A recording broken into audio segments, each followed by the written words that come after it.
Hello everyone. कैसे हैं आप सब? I am back again with a new topic. Board exams आने वाले हैं, बट उससे पहले सबसे पहला क्वेश्चन मार्क यही हो रहा है कि बोर्ड एग्जाम्स हैं कब?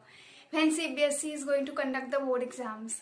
सी it's still a question mark for me too. मुझे भी नहीं पता कि कब हमारे बोर्ड एग्जाम स्टार्ट होंगे, but the thing that I can assure is कि board exams will definitely take place.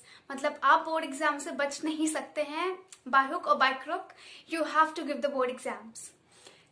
अगर बात किया जाए, it's November going on, you have, अगर हो सकता है फैब के बाद में ही एग्जाम्स होने के ज्यादा चांसेस हैं, बट कांट से। बट अगर मैं मानूं कि फैब के बाद होंगे एग्जाम, मोस्टली फैब के बाद, फैब लास्ट वीक्स एग्जाम्स वैसे एज यूजुअल कंडक्ट होते थे, तो इस टाइम पे ये तो कोरोना टाइम है, तो भगवान ही जाने कि कब होगा एग्जाम्स। सो इट्स लाइक कि यू हैव 3 months। हाउ?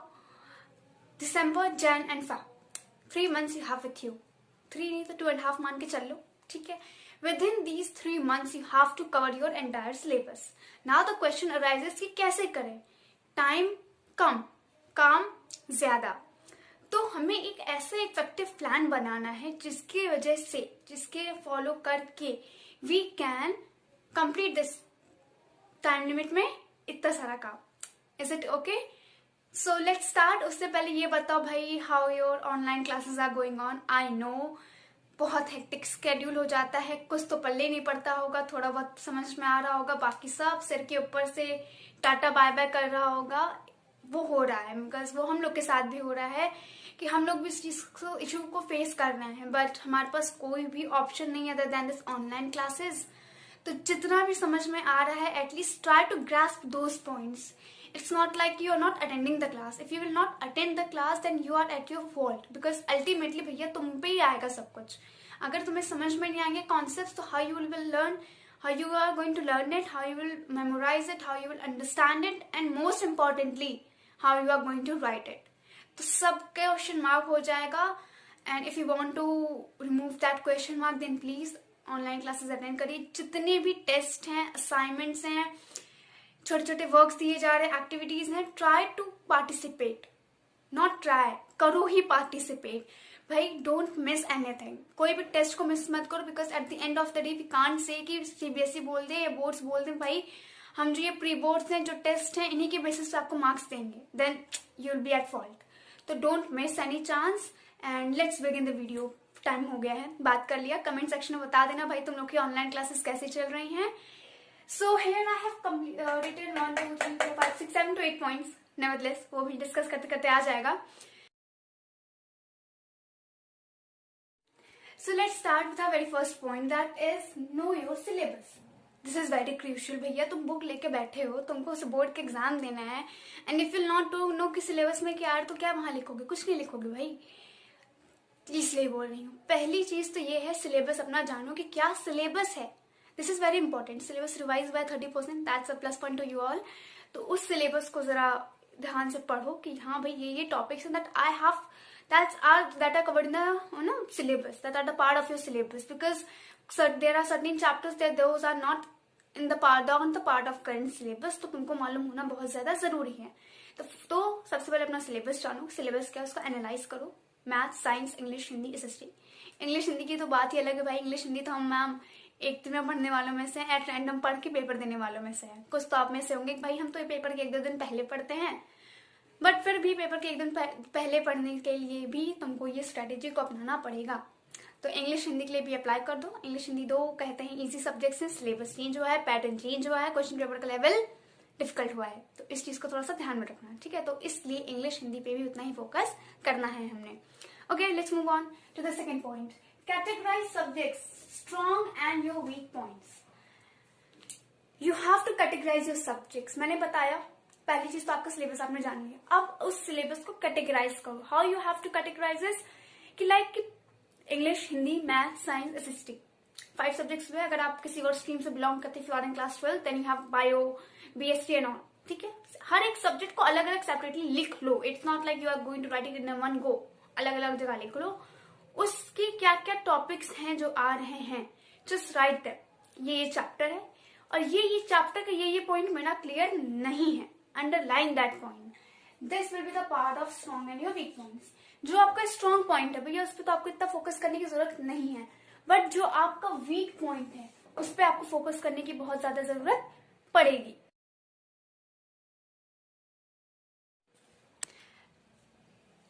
तो ये हुई बात हमारे स्ट्रॉन्ग एंड वीक पॉइंट्स की, कि आपको किस हिसाब से, सेकंड पॉइंट है आपका स्ट्रॉन्ग और अपने वीक पॉइंट्स को कैटेगराइज करना है।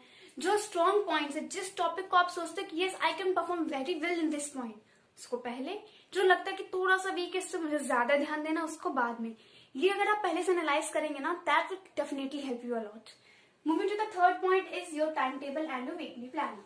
Now you will be like कि भैया हम टाइम टेबल दीदी हम बनाते हैं बट हम फॉलो नहीं कर पाते। मेरे पास बहुत रिव्यूज आए हैं कि हमने तो टाइम टेबल भैया बना लिया 1 महीने का, but we are not able to follow that. हम फॉलो नहीं कर पाते। सुबह वो सोचेंगे उठ के 5 बजे पढ़ेंगे, बट ठंडी का महीना आ गया है, कंबल के अंदर घुसे रहते हैं और बस फिर सो गए।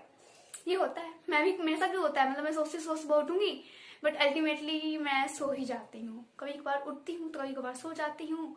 क्या करूँ, ये ठंड का महीना ना, it's a lazy month, but you have to avoid that, ठीक है, बिकॉज आपको बोर्ड एग्जाम्स देना है। देखो, कुछ लोग होते हैं जो देर रात तक स्टडी करना प्रेफर करते हैं, देयर आर सम जो सुबह जल्दी उठकर स्टडी करना प्रेफर करते हैं। It's up to you.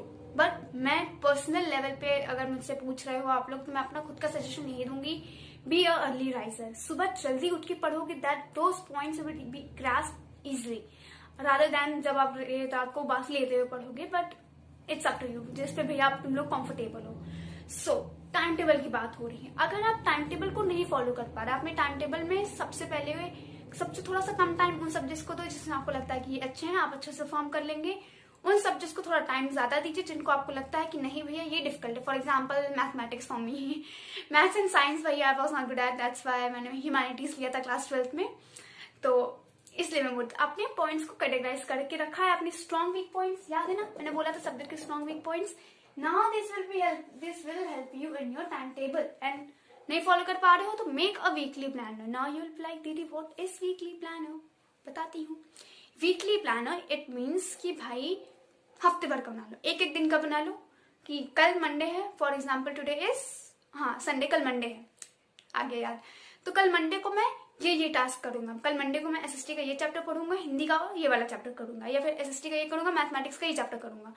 इस टाइप का कर लो। आपने जब टारगेट सेट कर लोगे ना, एक एक दिन का टारगेट सेट कर लो यार, there is no problem. But the thing is you have to set targets. बिना टारगेट सेट किए you won't be able to achieve anything. हवा में नहीं जाना है हमने, हवा में कुछ नहीं लिखना है। और हाँ, please please please please please, this is the next point, make notes. This is really very important. आप अपने सिलेबस पता चल गया, आपने अपने वीक और स्ट्रॉन्ग सब्जेक्ट्स को कैटेगराइज कर लिया, आपने अपना टाइम टेबल या फिर वीकली प्लानर अपने अकॉर्डिंग बना लिया। नाउ जो पढ़ रहे हो उसके पॉइंट्स को एक जगह लिखो। Now you will be like भैया लिखे कहाँ पे? लिखना उसी नोटबुक में, जिस नोटबुक मैंने बोला था ना अभी कि एक जगह बना लो, एक सेपरेट नोटबुक बनाते चलो। अगर आपके कॉलेज स्कूल की आपने अलग से सेपरेट नोटबुक बना रखी है पर subject, that well and good, उसी में ही नोट्स खुद के लिखो। खुद पढ़ोगे तो you will get to know, बहुत सारे पॉइंट्स एनसीईआरटी में होंगे कि भैया इसको भी लिख लेते हैं, इसको भी लिख लेते हैं। And please please, this is the second point, NCERT. सबसे पहले अपनी एनसीईआरटी को फिनिश करो, देन किसी रेफरेंस बुक पे जाओ। रेफरेंस सही है, मैं रेफरेंस को नहीं बोल रही हूँ रेफरेंस गलत है, but NCERT is the base बच्चे। अगर आप एनसीईआरटी नहीं प्रिपेयर करेंगे, आप रेफरेंस बुक प्रिपेयर करेंगे, then you will not be able to get good marks. NCERT आपको एक एक पॉइंट पे आपको फोकस करना है, with each and every single line is very important. This is the next and very crucial thing. NCERT का एक एक क्वेश्चन अटेम्प्ट करो। जो बैक एक्सरसाइज होती है ना, वो वेल्ले नहीं दी हुई होती है, ऐसे नहीं दी हुई होती, हवा में दे दिया है एनसीईआरटी वालों ने। वो कुछ होता है उनमें, बॉक्सेस में जो गिवन होता है, वो सब बहुत ही इंपॉर्टेंट है। Please please please focus on them. उनको भी क्वेश्चंस को अवॉइड मत करना, उनके क्वेश्चंस को, खास करके मैथमेटिक्स की अगर मैं बात करूं, मैथ्स के सारे एग्जाम्पल्स, सारी back exercises, you have to solve them. बहुत हेल्प मिलेगी पेपर में, पहले बता रही हूँ मैं। दैट्स समथिंग, जो मैंने प्रैक्टिस किया ना वही पॉइंट्स बताती हूँ मैं, कोई अलग से पॉइंट्स नहीं बताती हूँ। और ये वो पॉइंट्स है जो आप इजीली प्रैक्टिस कर सकते हैं विद डेडिकेशन। पढ़ने की लगन होनी चाहिए बस, कि हाँ आपको अचीव करना है। नेक्स्ट पॉइंट इज, मैंने रिफ्रेशर 2 मेंशन कर दिया है। Once you have finished reading your NCERT, then you can go for refresher. Refresher जैसे R S Agarwal, R D Sharma तो मैथ्स के लिए सब लोग यूज करते ही हैं, बट उससे पहले एनसीईआरटी जरूरी है। आप एसएसटी के लिए करना चाहते हैं तो कर लीजिए, बट प्लीज एनसीईआरटी जरूरी है। नोट्स के लिए आप नोट्स बनाते चलना, बिकॉज मैं क्यों बोल रही हूँ वो मैं आगे बताऊंगी, ठीक है। नॉट थिंग इज कि ऑनलाइन क्लासेस चल रहा है भाई, बहुत सारे पॉइंट्स होंगे जो आप लोग को नहीं क्लियर हो रहे हैं, तो take the help of YouTube videos. भाई यूट्यूब इतना बड़ा प्लेटफॉर्म है, just take the help of those videos and select कोई सा भी चैनल ओपन करिए, एक दो सिलेक्टेड चैनल्स ओपन कर लो जिस लग रहा है कि हाँ ये वीडियोस अच्छी बताते हैं, उनकी वीडियोस देखिए एंड उनसे भी पॉइंट्स नोट डाउन करना ही नहीं। वीडियो देख के बैठ गए यहाँ, लो हम तो बैठ गए, हमने वीडियो देख लिया, अब एग्जाम वाले दिन अरे वो वीडियो कौन सी थी जो मैंने देखा तो उसने पॉइंट्स अच्छे बनाए थे, फिर तुम चलिए यूट्यूब पे स्क्रॉल करने, ना भाई डोंट डू दिस। इसलिए बोल रही नोट्स बनाते चलो। टॉपिक बुक से पढ़ रहे हो, नहीं समझ में आया, पहले इसको समझने की कोशिश करो, नहीं आ रहा जाओ यूट्यूब पे सर्च करो, यूट्यूब का जो वीडियो के पॉइंट्स अच्छे लगे, इफेक्टिव लगे, उनको भी उसी में लिख लो, ठीक है ना। आपने यूट्यूब वीडियोस देख लिया, अब धीरे धीरे टाइम जो है आपका जा रहा है, ना टेंशन बढ़ रहा है, तो क्या करोगे, solve the sample papers. Sample papers are very important. Sample paper solve करोगे ना, you will get to know about your level, कि आपकी प्रिपरेशन कितनी हुई है। हमें सॉल्व करके ये भी तो पता लगाना है भाई, हमने पढ़ तो ली पूरी एनसीईआरटी, बट हम कितने पानी में हैं। तो to know that level of your water, कि तुम कितने पानी में हो, तुमको कितना आ रहा है, अपने आप को सेल्फ एनालिसिस करना बहुत जरूरी है। वो कब होगा, जब आप सैम्पल पेपर सॉल्व करेंगे। और कैसे, sit according to the time. 3 घंटे का पेपर होता है, 3 घंटे के हिसाब से बैठो और लिखो। वो 3 घंटे मत मूव करो as if you are sitting in an examination hall. Do remember, मेरी एक वीडियो है जिसमें मैंने बताया हुआ है how to present answers in board exams. Do watch that video, you will find it very helpful. And if you are demotivated regarding your exam and you feel like fail हो जाऊंगा या अच्छा स्कोर नहीं कर पाऊंगा, then don't worry, you can do it. Watch my another video है, मैं link भेज दूंगी आप लोग को, that is in the, उसका मैंने टाइटल ही दिया है self motivation, self confidence and exams, because that self confidence in you is very very important. Motivation करते, अपने को मोटिवेट करते रहो, मैं कर लूंगा। कैसे नहीं करोगे भाई, कर लोगे, ठीक है। मोस्ट इंपॉर्टेंट थिंग, मैंने सब वैसे सारे पॉइंट्स कवर अप कर दिए हैं, that is don't panic, these are the board exams.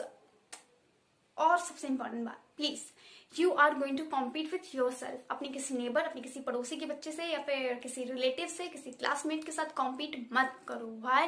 Because देखो, हर किसी का लेवल अलग होता है। I can't specify. एक ये भी क्वेश्चन आता है, मैम कितनी देर पढ़े, दीदी कितने घंटे पढ़े, भाई वो मैं कैसे बता सकती हूँ आप कितनी देर पढ़िए, बिकॉज हर किसी के जो कैचिंग पावर होती है वो डिफर करती है। आप 4 घंटे पढ़ने वाले भी लर्न करके अच्छे से मार्क्स ले आ सकते हैं, बल्कि 8 घंटे वाला भी ले आ सकता है। The thing is just study. जितनी देर भी पढ़ो उतनी देर कंसंट्रेशन के साथ पढ़ो, उतनी देर don't avoid using anything else. उतनी देर तो पूरा फोकस अपनी बुक पे रखो। अगर if you are studying maths, give maths time 1 घंटा, अगर मैथ्स को ढंग से दे दो ना, ढंग से, देन अच्छा होगा। तो यही बात है कि ठीक है, हर किसी का लेवल अलग करता है। भाई जरूर ना पड़ोसी का बच्चा एक दिन में पूरा एक चैप्टर फिनिश करता है तो आप भी एक दिन में करने लग जाओगे, लो भाई मैं भी करूंगा, उसने चिंटू रिंकू जो भी है उसने एक दिन में किया तो I will finish it in 1 day. No, you don't have to finish it 1 go, you have to understand it. और वो अंडरस्टैंडिंग आपकी डिफर करती है। क्यों भाई किसी से कॉम्पीट करना, अपने आप से कॉम्पीट करो, इम्प्रूव करो। और हाँ, जब आप ये सैम्पल पेपर सॉल्व करेंगे ना, जो आपके स्कूल के यूटीज हुए हैं, टेस्ट हुए हैं, उसके भी पेपर्स होंगे, एक बार उस पर जरूर ध्यान दे देना, नोट्स पे ध्यान दे देना। लास्ट के 3 महीने बहुत हौच-पौच हो जाते हैं, ठीक है, बहुत सारी चीजें होती है, खास करके एग्जाम के वो 2 दिन की छुट्टी में लगता है भैया पूरा संसार कवर अप कर लेंगे हम, तो वो नहीं हो पाता, ठीक है। प्लीज अवॉइड यूजिंग दैट से मैंने बोला है, नोट्स बनाते चलो, सैम्पल पेपर सॉल्व करो, ये सब बहुत ज्यादा इंपॉर्टेंट है। और सैम्पल पेपर सॉल्व ही नहीं करना, चेक भी करना है कि वो सही है कि नहीं है, या उसको चेक करो। If you can't then please अपने टीचर को बोलो कि वो चेक करके दे देंगे, वो दे देंगे, इजिली दे देंगे अगर आपकी डेडिकेशन होगी तो। So good luck. These are the 3 months strategy plans. Time table बनाओ और शुरू हो जाओ। एनसीईआरटी कवर अप करो, फिर रेफरेंस बुक पे आना, नोट्स बनाते चलना, नोट्स को बिल्कुल भी मिस मत करना। एंड हाँ, बिल्कुल भी परेशान मत होना। थोड़ी बहुत परेशानी चलती है, वो लाजमी है, सबको होती है, बट उस परेशानी के चक्कर में प्लीज अपने आप को बहुत ज्यादा इफेक्ट मत करना। Stay safe from this pandemic and I will meet you soon. अगर कोई वीडियो देखनी है मेरी, तो मैंने बोर्ड एग्जाम रिलेटेड में से बहुत सारी वीडियोस बनाई हैं, just go ahead and just have a look at them. Avoid social media, WhatsApp, Instagram सब छोड़ दो, सबको बोल दो टाटा बाय बाय। एग्जाम जरूर हो जाएगा, मैं तुमको बोल दूंगा हाय हाय। ठीक है, तो हाई करने से पहले उसको पहले बाय कर दो, so that you can focus on your exams and good luck. कोई भी बात हो, कोई भी डाउट्स हो, प्लीज आप मेरे इंस्टाग्राम पेज बोर्ड एग्जाम्स पे मुझे मैसेज कर सकते हैं। आई विल बी हैप्पी, मैं श्योरली रिप्लाई कर दूंगी। And that's all for today, meet you in the next video, so take care, bye and stay safe from this pandemic.